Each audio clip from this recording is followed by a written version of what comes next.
55, 55 और 95 हर उम्र के लिए यकसा मुफीद। मफाद आम्मा का आलम बरदार।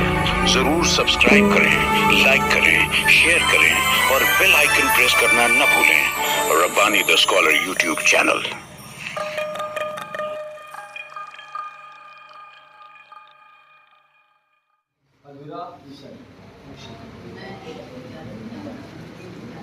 बिल्कुल आपको इजाजत है जी। बैठना चाहती हूँ। नहीं, हम समझ सकते हैं। जितना वक्त दिया उतना हमारे लिए धन्यवाद है। बहुत बहुत शुक्रिया। और हम तमाम अगर आप सही रखें कुछ बोलना चाहें तो हाँ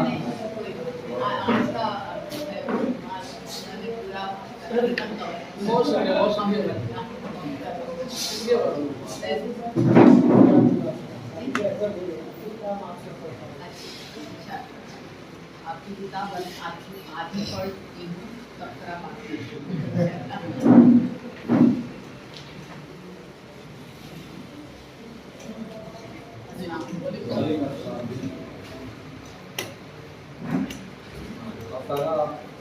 तो नाम है अब्दुल्ला मिशर। दिनों के हुजूम में दिन कहीं गुम हो चुका था। रात में जंग के नाम पर जमीन पर अपना सियाह कफन डाल रखा था। न्यूज रूम की दीवारों पर नस्ल बेशुमार मॉनिटर वक्फे वक्फे से दर्द सुर्ख और नीली रोशनियां डाल रहे थे, मगर ये तमाम रंग आखिरकार एक ही हवलनाक सच में तहरीर हो जाते थे। बारूद, धुआं, आग, जलते हुए शहर और सिसकती हुई इंसानियत। मैं रमेश कुमार बिहार से चंद घंटे पहले ही चाचा की तस्वीर से फारिग होकर पहली लौटा हूँ। मैं अपनी मुख्तसर से फ्लैट में बैठा खबरें देख रहा हूँ। सामने टीवी स्क्रीनों पर जंग की ताज़ा तरीन खबरें नश्र की जा रही थी। गजा, हर टीवी चैनल पर Gaza. Al Jazeera, BBC, Washington news, Israel live, Geo news, NDTV, सब चैनल पर बस एक ही खबर चल रही थी। मैं बार बार एक ही नाम तलाश कर रहा हूँ। मेरी उंगलियां रिमोट पर जमी हुई थी। मैं बाहर नवंबर की सर्द हवा खिड़की के शीशों से टकरा रही थी। अचानक स्क्रीन के निचले हिस्से में सुर्ख पट्टी दौड़ी। Breaking news. साथियों के कैंप पर इजरायली हमला। मेरे हलक में जैसे कोई कांटा अटक गया और भी वो नाम नमदार हुआ जिसने चंद लम्हों के लिए पूरी दुनिया के न्यूज रूम को साबित कर दिया। अनस अशरीफ लापता। मेरा दिल किसी अनजाने खौफ से बेतरतीब धड़क रहा था। माथे पर पसीना उभर आया था। अनस अशरीफ ये महज एक नाम नहीं था, उसके पीछे कलम और कैमरे से उलझी पूरी फिक्री दुनिया साफ लेती थी। नेदरलैंड में सहाफत के दो बड़े मराठी थे। एक तरफ यूनिवर्सिटी ऑफ एम्स्टरडैम, जहाँ खबर को ताकत, सियासत और आलमी निजाम के आईने में परखा जाता था और सच तक पहुंचने के लिए जहन को तहे दर तहे उतरने का दर्ज दिया जाता था। दूसरी तरफ Amsterdam university of applied sciences थी, जहाँ सहाफत किताबों से निकलकर कैमरों, सड़कों और जिंदा लोगों में सांस लेती थी। अनस ने इन दोनों दुनियाओं को जिया था। एक ने इसे सोचना सिखाया था, एक ने उसे सोचना सिखाया, दूसरी ने दर्द को अपनी आंखों से देखना और महसूस करना। अनस अशरीफ एक फलस्तीनी सहाबी था जो अपने अंदर एक पूरा जहान ये फिरता था। वो जुनून लतीफा का चलता फिरता इत्तेआरा था। दुनिया उसे मुख्तलिफ नामों से जानती थी।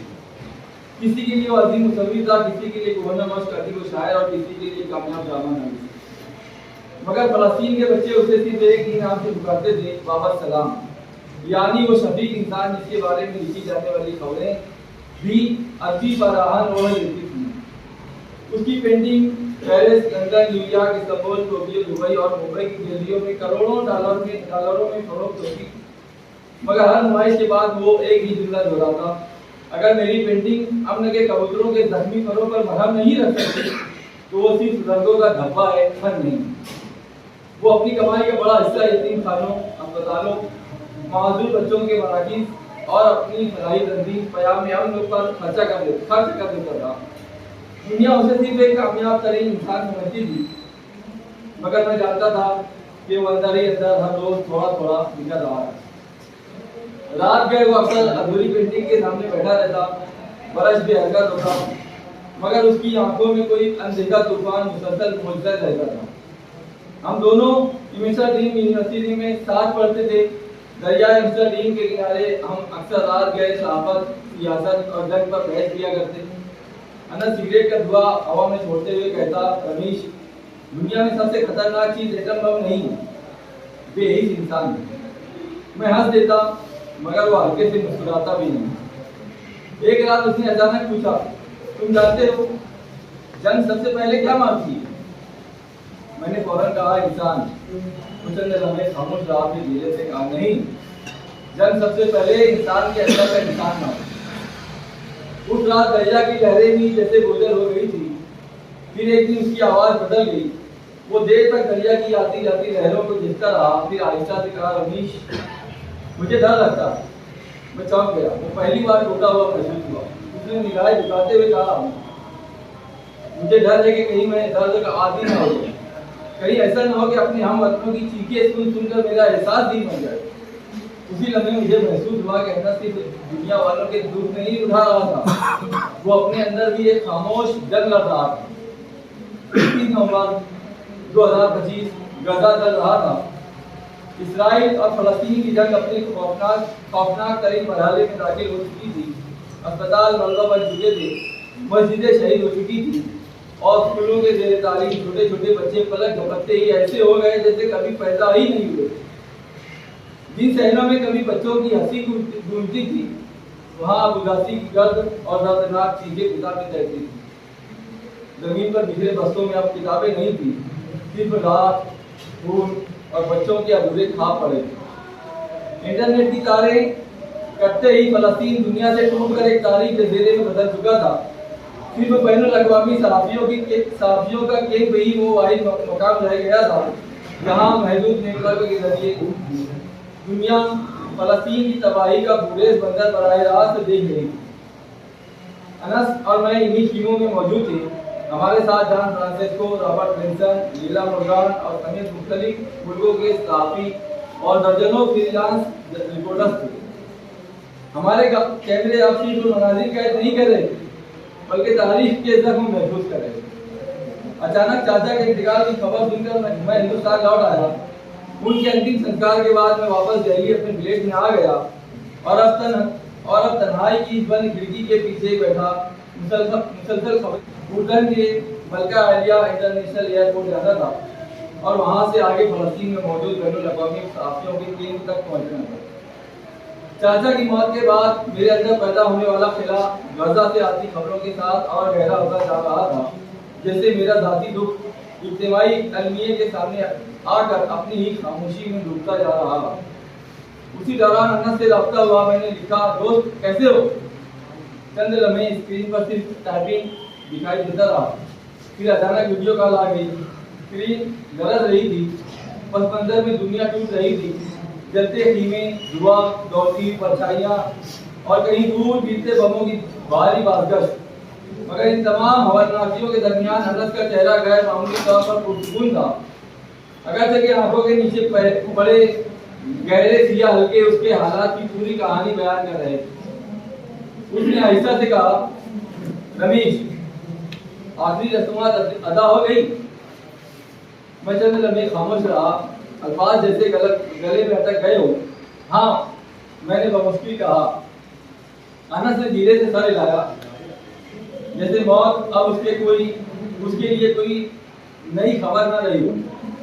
वो आहिस्ता से बोला, तुम वहां अपने मुर्दे दफन करने गए थे और यहाँ हर रोज हम जिंदा दफन हो रहे। मैं जवाब न दे सका। उसने कैमरा आहिस्तेगी से घुमाया। एक बूढ़ी फलस्तीनी औरत सामने बैठी थी, हाथ में सादा सा टिफिन था। जलते मलबे और धुएं के दरमियान भी उसके चेहरे पर एक अजीब सा सुकून था। वो अनस शरीफ की वालदा थी। वो धीरे से बोली, बेटा खाना खा लो। अनस के चेहरे पर मध्यम सी मुस्कुराहट उभरी। देखो रमीज, वो आहिस्ता से बोला, दुनिया जल रही है मगर माए अब भी बच्चों को खाना खिला रही है। शायद यही इंसानियत का आखिरी सबूत है। मैं मुस्कुरा तो दिया, मगर वो मुस्कुराहट दिल की गहराई तक न पहुंच सकी। उसी लम्हे फिजा बदल गई। पहले एक दूर की मध्यम सी गूंज, फिर दूसरी और फिर एक ऐसी खामोशी जो अपने अंदर आने वाले तूफान का पैगाम समेटे हुए थी। अनस लम्हा भर के लिए साकित हो गया। उसकी निगाहें जैसे किसी गैर बनाई उफक पर जल गई हूँ। फिर वो आहिस्ता से बोला, आज रात बहुत भारी। अभी स्क्रीन लहर उठी, एक चीख सफेद रोशनी, ऐसी रोशनी जैसे तमाम रंग एक ही लम्हे में जल कर राख हो गए हों और रास्ता टूट गया। मैं देर तक यही तो हटकर बैठा रहा। मोबाइल हाथ में था, मगर अब वो महज एक आला नहीं रहा था, एक ऐसा बंद दरवाजा था जिसके पीछे पूरी दुनिया खामोशी से दफन हो चुकी थी। फिर सारी दुनिया में कोहराम मच गया। चैनल बदलने लगे, हर स्क्रीन पर आग धुआं भरने वालों की तादाद और एक ही नाम की बस बारगश थी, नसर शरीफ। सुर्ख पट्टी मुसलसल दौड़ रही थी। बैनुल अक़वामी सहाफ़ियों के कैंप पर हमला। कुछ देर बाद बरतानवी चैनल पर बराह रास्त नशरियात शुरू हुई। कैमरे के सामने जॉन फ्रांसिस्को खड़ा था, चेहरा गर्द खून और थकन से अटा हुआ था। कैमरा लगा रहा था, पस मंजर में जलता हुआ धीमा था। वो मुश्किल बोल रहा था, हम पर हमला हुआ। उसकी आवाज टूट रही थी। यहाँ सिर्फ सहाफ़ी थे, कोई हथियार नहीं था। उसी लम्हा एक फलक शगा धमाके की आवाज सुनाई दी। कैमरा धक्के से लड़र उठा और स्क्रीन लम्हा भर के लिए धुंधा गई। फिर एक दिलसोज मंजर उभरा। जमीन पर बिखरे कैमरे, टूटे स्टैंड, जले हुए बूम, अर्ध खुले लैपटॉप, रात में दबी प्रेस जैकेट और इन सब के बीच किसी बच्चे का आधा जला हुआ खिलौना पड़ा था। जॉन फ्रांसिस्को की आंखें सुर्ख हो चुकी थी। उसने खुद को संभालते हुए कहा, कैंप मुकम्मल तौर पर तबाह हो चुका है। वो लम्हा भर रुका। यूं लग रहा था जैसे लफ्ज भी उसके साथ देने से इनकार कर रहे हो। फिर कैमरे में देखकर आहिस्ता से बोला, अनस शरीफ। उसकी आवाज टूट गई, अब हमारे दरमियान नहीं रहे। मैंने आंखें बंद कर ली। बाहर सुकून था, मगर अंदर एक मुकम्मल तूफान बरपा था। और फिर ये खबर फैली कि वो फौरन नहीं मरा था, 12 मिनट तक जिंदा रहा। 12 मिनट, कभी कभी यही 12 मिनट पूरी इंसानियत के जमीन को फना कर देते हैं। जॉन फ्रांसिस्को ने बाद में कहा, उसकी आंखों में एक अजीब सा सुकून था, जैसे वो पहले ही सब कुछ जान चुका हो। और वो बार बार दोहरा रहा था, नजर बंद मत करना। रात तकरीबन 2 बजे अननोन सेंटर से गाड़ियों मौसूल हुई। मैंने प्ले किया। धमाकों, चीखों और बिखरती आवाजों के दरमियान अनस की चटनी आवाज हो गई, अगर तुम ये सुन रहे हो तो मेरा मिशन अधूरा मत छोड़ना, पेंटिंग बचा लेना। और फिर खामोशी छा गई। मैं देर तक स्क्रीन को देखता रहा। अब वो पेंटिंग मेरे तमाम सवालों का मरकज बन चुकी थी। कल सुबह अनस शरीफ की मौत आलमी सतह में बदल गई। London, Paris, Istanbul, Delhi, Lahore, Cairo, Dhaka और वाशिंगटन डीसी में समेत दुनिया भर की सड़कें इस्राएली जुल्म और बर्बरियत के खिलाफ एहतजाज से गूंज रही। सोशल मीडिया पर उसकी आखिरी तस्वीर गर्दिश कर रही थी, जिसमें वो एक जख्मी बच्चे को पानी पिलाते हुए नजर आ रहा था। नीचे सिर्फ एक जुमला दर्ज था, ही वांटेड पीस। दुनिया के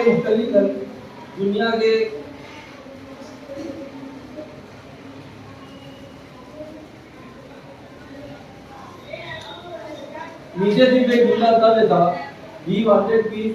दोपहर के वक्त लंदन से कॉल आई। एक सोशल एक्टिविस्ट बेचैन लहजे में बोला, अनस की तहरीरें यूनिवर्सिटी के निसाब में शामिल होनी चाहिए और लोग उसकी आखिरी पेंटिंग तलाश कर रहे हैं। मैं चौंक गया, कौन सी पेंटिंग? चंद लम्हों की खामोशी के बाद जवाब आया, वही जो हमले से पहले मुकम्मल हुई। कहते हैं उसमें जंग का असल चेहरा कैद था। काल मुनक़ता हो गई। उसी लम्हे अनस की आवाज फिर मेरे जहन में गूंजी, पेंटिंग बचाइए। फिर एक नई वीडियो मौसूल हुई, अननोन नंबर, सिर्फ 60 सेकंड, जलते कीमे, धुआं, चीखे और एक दीवार।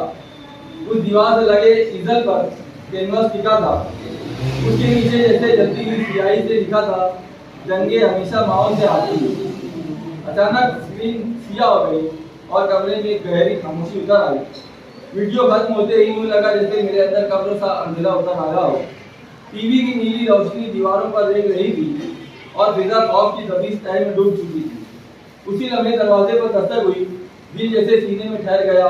दरवाजा खोला तो एक कुरियर बॉय हाथ में धूल और रात में लिखता पार्सल लिए खड़ा था। ऊपर मेरा नाम दर्ज था, रमेश कुमार। ऊपर भेजने वाले के खाने में सिर्फ 2 लफ्ज थे, अधूरा मिशन। रस्मी कार्रवाई के बाद वो पार्सल मेरे हाथ में धमाका सीढ़ियां उतर गया। मैं एक बार फिर तन्हाई के बोझ तले दब गया। मैंने पार्सल मेज पर रखा और चंद लम्हे उसे खामोशी से तकता रहा। फिर कांपते हाथों से पैकिंग खोली। अंदर एक पुराना ऑडियो रिकॉर्डर था, वही जो अनस हमेशा अपने साथ रखता था। उसके नीचे आधी जली स्केच बुक और तय किया हुआ कैनवास पड़ा था। मेरे हाथ लरजने लगे। मैंने रिकॉर्डर ऑन किया। पहले सिर्फ शोर उभरा, धमाकों की गूंज, बिखरती चीखें, दौड़ते कदम, फिर उस हंगामे के बीच अनस की जख्मी आवाज उभरी, रमेश अगर तुम ये सुन रहे हो तो समझ लो वक्त बहुत कम है।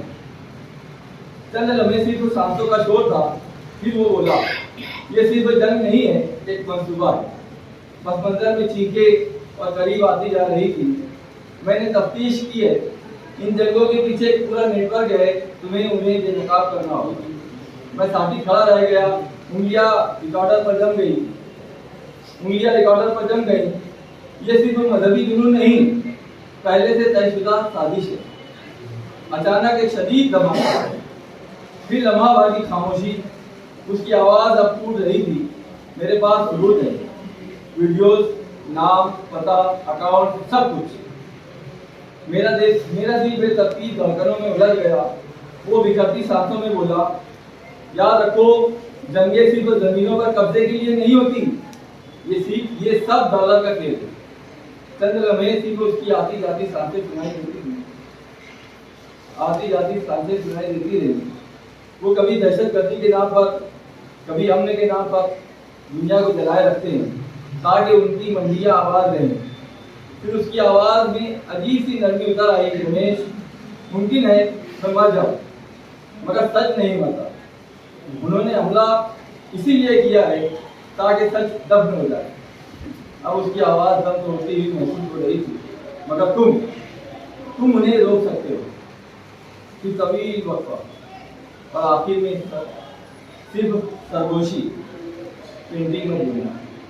अचानक एक फलक शगाफ धमाका हुआ और सब कुछ थम गया। रिकॉर्डर में सिर्फ एक लंबी सूखती हुई सांस बाकी रह गई। मैं देर तक बेहिस बैठा रहा। फिर आहिस्ते से फोल्ड किया हुआ कैनवास खोला। वो महज तस्वीर नहीं थी, रंगों में कैद एक इज्तिमाई चीज थी। एक फलस्तीनी माँ दर्द और खून में लिपटी हुई, गोद में फाकों से निढाल बच्चा, पीछे जलता हुआ शहर, मुनाज़ा इमारतें, रिलीफ कैंपों में खाने के लिए लगी कतारें, बिखरी किताबें, जले हुए खिलौने और धुएं में डूबा आसमान। मगर इन तमाम तबाही के बीच माँ का चेहरा अजीब तौर पर पुरसुकून था। मैंने लड़ती निगाहों से नीचे लिखा जुमला पढ़ा, जो माएँ तबाही में भी जिंदगी को दूध पिला सकती हैं, उन्हें कोई जंग शिकस्त नहीं दे सकती। उसी लम्हे स्केच बुक खुली और एक तस्वीर सरक कर फर्श पर आ गिरी। मैंने झुककर उसे उठाया। धुंधली रोशनी में यूं लगा जैसे वक्त उल्टा बनने लगा। तस्वीर में अनस और मैं थी। एम्स्टर्डम की एक पुरानी शाम, दरिया किनारे से बिजली से हंसते हुए। वो लम्हे अब किसी और जिंदगी के हिस्से महसूस होते थे। तस्वीर के पिछले हिस्से पर ललचते हाथों से लिखा था, अगर तुम ये देख रहे हो तो समझो मैं अभी जिंदा हूँ, क्योंकि यादें दफन नहीं होती। मेरी आंखें झुलसा गई। उसी लम्हे मोबाइल फोन पर उठा अननोन नंबर। मैंने कांपते हाथों से कॉल रिसीव की। दूसरी तरफ एक बूढ़ी औरत की मध्यम आवाज थी, टूटी हुई मगर गहरे सुकून में डूबी हुई। बेटा रमेश। मैं खामोश रहा। वो आहिस्ता से बोली, वो चला गया, मगर जंग अभी बाकी। चंद लम्हे खामोशी रही। अनस अब उन लोगों में शामिल हो चुका है जिनके लिए वो जीता था। मैंने आंखें बंद कर ली। आवाज दूर, बहुत दूर, जबल जैतून की खामोशियों से आती महसूस हो रही थी। और अब तुम इस कहानी के अधीन हो। रास्ता मुनक़ता हो गया। कमरे में फिर सन्नाटा उतर आया। सिर्फ घड़ी की मध्यम टिक थी बाकी थी। मैं हस्ती से उठा और कैनवस दीवार के सामने टिका दिया। टीवी अब भी चल रहा था। जुआ, चीखे, खबरें, तेज तस्वीरें और महलूकीन की तेजाब पर जारी कयास आ रही। मैंने लैपटॉप खोला। कर्सर खामोशी से पलक झपक रहा था। फिर मेरी उंगलियां कीबोर्ड पर चलने लगी। स्क्रीन पर अल्फाज उभरने लगे। अधूरा मिशन अब अधूरा नहीं रहा, क्योंकि कुछ मिशन खत्म नहीं होते, वो सिर्फ अपने वारिस बदल देते हैं। मैं लिखता गया और पहली बार महसूस हुआ स्मरण नहीं था। वो बिखर कर मुझ में सांस लेने लगा। बाहर रात की सियाही में कहीं दूर अजान की आवाज बुलंद हुई। इस बार वो महज सदा नहीं थी, एक अहद था।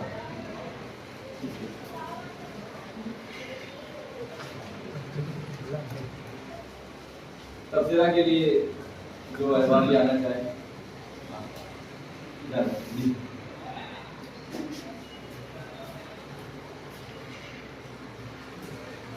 जंग की जो हवलनाकी होती है, ये कोई खबर को अफसाना बनाना, खास तौर से जंग से जुड़ा माहौल से कोई कहानी ढूंढ कर उसको अफसानवी कालिब में ढालना, ये बड़ा मुश्किल होता है। आपने वो जो इसमें जो मरकजी ख्याल मुझे बड़ा अच्छा लगा, वो जो तस्वीर के ताल्लुक से वो उसकी जो सेंसिटिविटी थी, जो हसासियत थी, तो तस्वीर को मतलब क्या कहते हैं बार बार जो पेंटिंग हाँ, वो पेंटिंग बचा ले। तो सिर्फ बात पेंटिंग बचाने की हद तक नहीं थी। एक जो आर्टिस्ट होता है, मुसव्विर होता है, फनकार कहें, कैमरामैन कहें, ये जंग ज़दा इलाके में जो कवर कर रहे हैं तमाम चीज़ों को, बड़ा हसास होता है। इसमें आपने उस तस्वीर में तस्वीर किया कि माँ और वो जो कैद ज़दा बच्ची, मतलब भूखी बच्ची, उस पर वो केविन कार्टर की एक पेंटिंग याद आ गई। सूडानी कैद ज़दा बच्ची के पास एक गिद्ध खड़ा हुआ है, एक गिद्ध जो है बैठा हुआ है। 93-94 में वो बहुत चर्चे में आई थी वो तस्वीर, जो हम लोग सुनते आए हैं, पढ़ते आए हैं। हाँ, तो वो तस्वीर को उस केविन कार्टर को 94 में उस पर इनाम भी मिला था उस तस्वीर पर। लेकिन जंग की शिद्दतों से, उसकी हवलनाकी से, आगे तमाम चीज़ों को उसके ऊपर ज़हनी दबाव इस कदर बढ़ा, और भी कुछ दूसरे उसके ज़ाती हालात थे, उसने सुसाइड कर लिया था केविन कार्टर ने।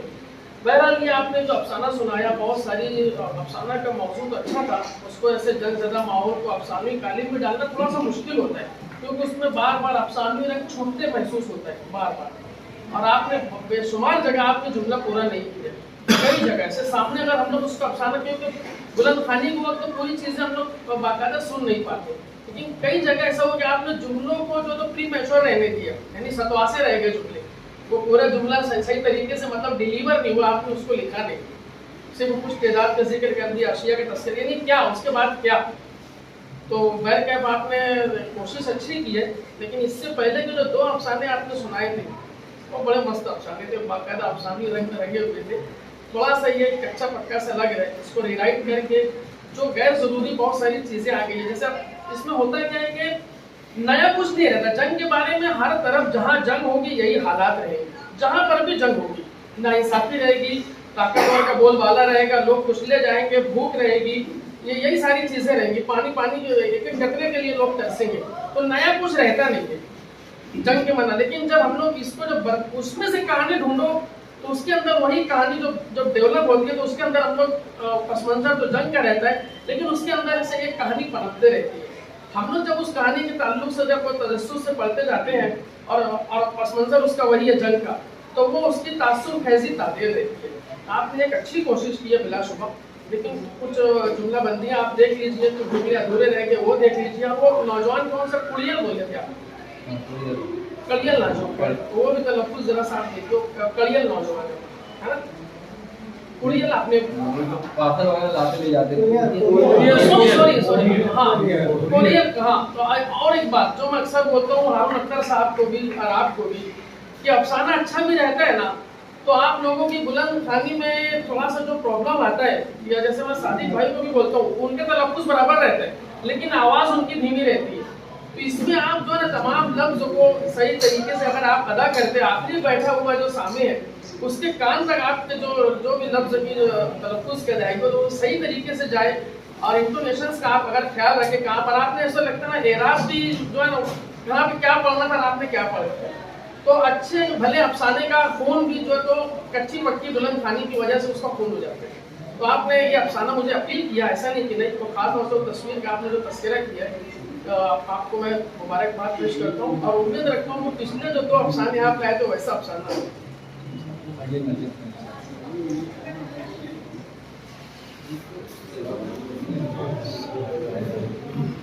मैं इससे पहले बोला था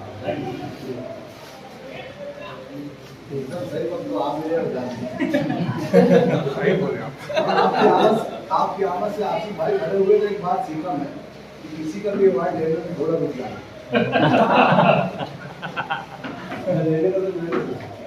इससे पहले भी अफसाना साबिर भाई सुनाए तो मुझे यूँ लगा उन्होंने किरदार के नामों पे ज़्यादा मेहनत की। जैसे सरस्वती क्या 30 बरस सरस्वती है, मुझे ऐसा लगा था बस वो नाम पर ध्यान दे रहे। और अभी जो सर ने बड़ा अफसाना तो वही जुमला बोले थे कि जंग क्या मांगती है इंसान, मैं समझ रहा था इंसान मांगती है कि जिंदगी मांगती है। मारती जंग सबसे पहले क्या मारती है, तो वही मैं लफ्ज़ की बात तो वही सुनने का तो उसने बोले इंसान, ये नहीं इंसान नहीं, इंसान के अंदर का इंसान मारती हाँ, वो मांगती सुन लिए था, वो मांगती लफ्ज़ का जो बोल रहे थे। अब वो बार बोल रहे थे कि पहले अफसाना अच्छा था, वो ऐसा लग रहा था मैं जैसे पहले दिन जो बड़े थे लेकिन वो अच्छा नहीं था। अगर आप ये सोच कर आए कि मैं इतना बुरा पढ़ दूंगा कि वो अच्छा लगेगा। मैं पूरे अफसाने में आपको ये देखा कि जैसे एक लफ्ज़ चल रहे थे बिखरी खामोशी, मुझे हजरत मरहूम मुफ्ती मसद लौली याद आते, जैसे ऐसा लग रहा था उनका कोई उन्वान है, खामोशी पार्टी है ना। ऐसे वो आप लफ्ज़ों पे बहुत ज़्यादा वो, इससे पहले भी मैं बोला था तभी तो शायद बहुत अच्छे अफसाना लिखा, वो अपना इल्म बताए थे कि ऐसा कुछ नहीं, अफसाना तभी हो सकता है, ये सब हो सकता है। जैसे एक शेर था अल्लामा इकबाल साहब का, मुझे याद नहीं है मगर उनके ख्यालात ये थे कि जन्नत में जन्नती अल्लाह का 70,000 साल दीदार करे, 70,000 साल तक दीदार करे, जब चेहरा घुमाएगा तो उसको ये लगेगा कि यार अभी देख रहा था। लेकिन वो तवानाई, वो कशिश, तो इतना तो रहना चाहिए अफसाने में यार, वो कशिश पैदा करो तो कभी ना लगे क्या, फिर आप 65 पेज का भी पढ़ सकते हो। कोई तो फिल्म मसाला ऐसी होती है कि बहुत कबील होती है मगर जब फिल्म से बाहर निकलो वही तो खत्म हो गई। तो वो ताकत है आपके अंदर, दुनिया में इंसान को अल्लाह ने वो ताकत दी, वो कशिश पैदा कर लो, कलम है तुम्हारे यहाँ कि एक लफ्ज़ ऐसा बोलो कि मैं जैसे इससे पहले भी कई अफसाने सुना तो सादिक भाई का भी था, वो राजा साहब का तांगे वाला, तो ऐसा लग रहा था हम तांगे के साथ जा रहे हैं। एक बार सर सुनाए थे, तो उनका कौन सा टीचर था वो मुजाहिद मजनू, तो ऐसा लगा था हम टीचर के साथ खड़े हैं। मैंने अफसाने में वो कशिश कहाँ से लाते हैं तो उनके साथ आप बोल रहे थे कभी लगता ही नहीं। मैंने तुम्हारे अफसाने में बंदिश थी, मैं निकला बाहर पानी पिया, हाजत पूरी किया, मैंने मैं उठ के ना जाऊँ। अभी एक बात है, इकबाल साहब खड़े हो जाए, सादिक भाई खड़े हो जाए तो पहले से जहन बना हुआ है कि कुछ लाया होगा, ये कशिश तो इंसान ही पैदा करता है ना। जब मुश्ताक अहमद मुश्ताक खड़े होते हैं ना तो लोग पहले से तैयार हो जाते हैं कि यार आसमानों की सैर करना है, ये अभी जिस्म को मिट्टी की जंजीर बोलेंगे, तो वो वैसी मेहनत की है तो वैसा जहन बन गया। मैंने कोई मजाहिया खड़ा हो तो पहले सोच लेते हैं इसके अंदर पहलू ढूंढना है, तो आप वो ताकत पैदा कर सकते हो क्या। मैंने आप खड़े हो तो हम सोचेंगे यार ये बहुत कस के बांधते हैं, तो वैसा बंदिश तुम कर सकते हो। मैं कल इत्तेफाक से बोल दिया, फरहान मेरे को बोला बोले तुम तनकीद करते हो, बोले मैं बुरा नहीं बोलता, तो बोले पहले जुमला समझो, तनकीद का मतलब है अच्छे को अच्छा बोलना, बुरे को बुरा बोलना। मैं तनकीद बोला हूँ, तनकीस नहीं बोला हूँ। तो बोला फरहान भाई तनकीस, बोले तनकीस क्या है, दुख से निकालना है। तो बोला अच्छा अफसाना होता तो अच्छा ही बोलता हूँ। और मुझे ऐसा लगता है सर, मैंने आप इतना तवील लिखते बिंदास, ऐसा लगता है कि आप सुनेंगे वो लोग जाएंगे कहाँ, उनको सुनना ही सुनना है, वो 2 घंटे की नियत करके आती है। ऐसे कोई सर तो रख दी जाएगा कि अफसाना अच्छा रहेगा तो बैठेंगे तो बाहर चले जाएंगे, तो आदमी फिर हम लोग शायर हैं ना तो 10-12 हज़ार है सर, तो समझ में आता है ना कि यार 1 गज़ल पढ़ते हैं ना तो समझ में आया था, चेहरा पढ़ते रहते हैं। एक दफा मुफ्ती मसद वाले मुझे बहुत गाली दी, 80 रुपये देते थे। मेरे को बोले यार मेरे आसार समझते हैं क्या? मतलब हाँ। बोले कैसे? ये लफ्ज तो बहुत गहरे होते हैं। बोले दो चार टीचर बैठे होते हैं, मैं उनके चेहरे को देखता हूँ। बोले ऐसा तो वो लोग जब पूछते ना क्या बात है तो मैं समझ जाता हूँ, जब इनके समझ में आ गए तो मतलब अच्छा ही है। अब गाना तुम पढ़ रहे थे या कोई भी पढ़ रहा था, तो मैं जमीन सर को, बल्कि सर को, सबको देख रहा था। तो वो कभी कभी चेहरे लगता है यार रमजान में लोगों के चेहरे से समझ में आता है। नहीं, फिल्म थी वो जोरासिक पार्क में ना जानवरों को बहुत बड़ा, जानवरों को बताने से पहले ही बता दिया था। जो कार में पूरी फैमिली जब दिखती है ना ऐसे, तो ऐसा लगता था यार कोई खतरनाक चीज देखेगी। तो वो पूरा पिक्चराइज करने के बाद, उनके चेहरे बताने के बाद, यार इतना हैरत क्यों कर रहे हैं, ऐसा क्या देख लिए? जब उसको जानवरों को बताया तो बोले यार ऐसा देखे वो लोग, जब मैं ऐसा मुंह किए थे। तो आप ऐसा अपनाना लिखिए, अच्छा लगे तो मैं बहुत अच्छा ही बोलूँगा। क्योंकि इससे पहले भी मैं बोला था शकील अहमद सोढी का एक शेर है कि जो देखता हूँ वही बोलने का आदमी, अपने शहर का सबसे बड़ा बंगाली। और ये शेर तो मेरे ख्याल से सबसे अच्छा तो शहादत हसन मंटोई पे जाता है, जो देखता हूँ वही बोलने का आदमी, मैं अपने शहर का सबसे बड़ा बंगाली।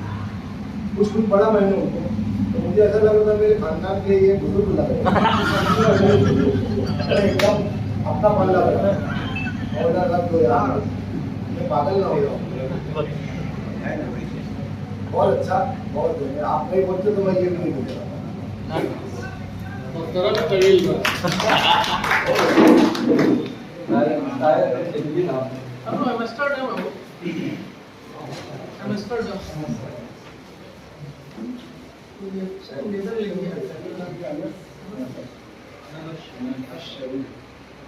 अनस अशरी इस्राएली हमले के बाद धीरे धीरे इससे तालीम का हिस्सा बनता चला गया।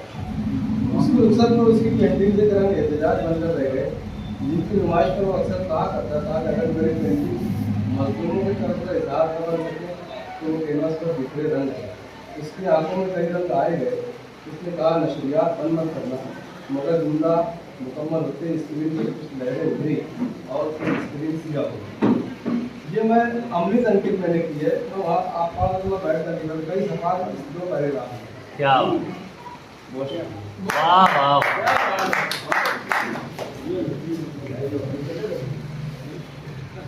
मुझे कोई शादी पत्रिका की बात नहीं,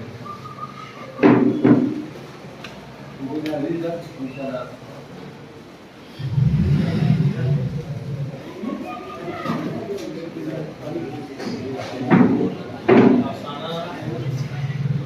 तवील है, लेकिन उसमें यही तकलीफ की जरूरत अफसानवी रंग, लेकिन जिस तरीके से इसराइल बेदर्दी से फलस्तीनियों को मार रहा है, बम बरसा रहा है, उसी तरीके से अजीज एजाज कर अपने अल्फाज से बम बरसा रहे हैं और उसको ज़ाय कर रहे हैं। इतना तवील अफसाना जिसको ताहिर भाई ने यहाँ पर कॉम्प्लेक्स करके दिखाया, हर चैनल का नाम लिखना, हर सहाफ़ी का नाम लिखना, हर मुल्क का नाम लिखना, ये अफसाना नहीं है, मजमून हो जाता है, कॉलम हो जाता है। और बहुत कुछ अच्छे जुमले जो है इसमें मैंने देखे हैं। यहाँ पर कुरियर बॉय जो है वो ले करके आता है पेंटिंग और पुरानी ऑडियो रिकॉर्डिंग। अब जंग के हालात जो हैं इसराइल और फलस्तीन के दरमियान में, वहाँ से ये चीज़ आ सकती है। अभी हमारे सामने है वो हालात भी चल रहे हैं, हम टाइम नहीं हुआ, तो क्या ये मुमकिन है क्या जहाँ पे खबरें सेंसर की जा रही हैं, जहाँ पर दीगर चीज़ें यानी पानी नहीं आने दिया जा रहा है, खाना नहीं पहुँचने दिया जा रहा है, वहाँ पर वो जो इसराइल के खिलाफ में जाने वाली ऑडियो है, जो उसके खिलाफ में जाने वाली पेंटिंग है, तो क्या वो अपने मुल्क से बाहर जाने देगा? जो शवाहिद इंटरनेशनल कोर्ट में उसके अगेंस्ट में जा सकती है। जब हमारे पास में सोशल मीडिया मौजूद है तो अनस शरीफ जो एक सहाफ़ी भी है और एक अच्छा मुसव्विर भी है, तो वो सोशल मीडिया के तवज्जुह से वो रिकॉर्डिंग भी भेज सकता है और वो पेंटिंग की अच्छी सी तस्वीरें निकाल करके भी भेज सकता है। और यकीनन उसने सोशल मीडिया का इस्तेमाल करके और वीडियो कॉलिंग वगैरह की है, तो फिर वो पुराने ज़माने की जो केसेस देखना, रिकॉर्डिंग देखना और वो पेंटिंग देखना जो है वो उसकी समझ में नहीं आती है। उसके बाद में जब हिंदुस्तान में वो बता रहा है तो यहाँ पर सुबह की अजान की आवाज़ का जिक्र भी इन्होंने किया, जबकि यहाँ पर जिस सहाफ़ी की वालदा से बात हो रही है, जिस सहाफ़ी से बात हो रही है, वो नॉन मुस्लिम है। अब जब आप हिंदुस्तान बता रहे हो तो आपको मंदिर की घंटियों या भजन का जिक्र करना चाहिए सुबह की अव्वलीन सातों में, ताकि वो हिंदुस्तान की मेजॉरिटी को रिप्रेजेंट करे। और आज का जो हिंदुस्तान है उस पस मंजर में तो वो उसका हक बनता है कि वहाँ भजन और कीर्तन की आवाज़ सुबह में बुलंद हो बजाय अजान की आवाज़। और आपने जो उन्वान दिया है वो भी बहुत अच्छा है। आपने कुछ जुमले लिखे हैं कि अनस उन लोगों में शामिल हो चुका है जिनके लिए वो जीता था। उसके बाद एक जुमला है कि कुछ मिशन खत्म होते नहीं बल्कि महज वारिस बदलते हैं। तो इस तरीके के जो बहुत अच्छे जुमले आपने वहाँ पर इस्तेमाल किए। इस तरीके के हालात में अगर आपको अफसाने देखना है तो सुल्तान सुमानी साहब का अफसाना 40 बरस से इमाम दिल्ली पड़ोस में जब इमरजेंसी नाफिज हुई, एक डिक्टेटर काबिज हुआ और उसने जिस तरीके से अपने ही मुल्क की आवाम का जीना दुर्बर किया, तो उसको अलामती पैदाए में उन्होंने और इख्तिसार के साथ तमाम फर्जी लवाजमात के साथ किस तरीके से बयान किया है, तो वो अफसाना एक शाहकार अफसाना बना। यहाँ तक कि उस अफसाने पर वहाँ पर पाबंदी लगा दी गई। तो ऐसा शाहकार अफसाना जो है हमारे अपने शहर के कलाकार ने तख्लीक किया है। आप उसको देखिए और उसको सामने रख करके उसकी रोशनी में जो है इस तरीके के अफसाने लिखिए। और तमाम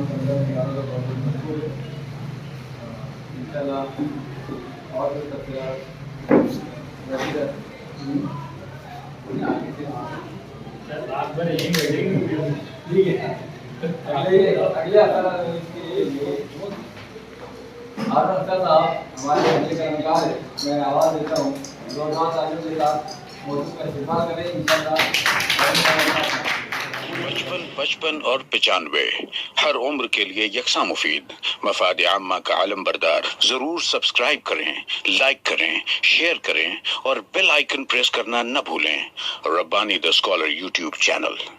Rabbani the scholar YouTube channel इल्मी, अदबी, दीनी, मिल्ली, समाजी, सकाफती, तहजीबी, फलाही, तिब्बी, फ़न्नी, माशी, तिजारती, माशरती, इंतज़ामी, इनकलाबी, तहरीकी, तहकीकी, तकनीकी, तफ्तीशी, तामीरी, तालीमी व मालूमाती यूट्यूब चैनल। ज़रूर सब्सक्राइब करें, लाइक करें, शेयर करें और बेल आइकन प्रेस करें। Rabbani the scholar YouTube channel.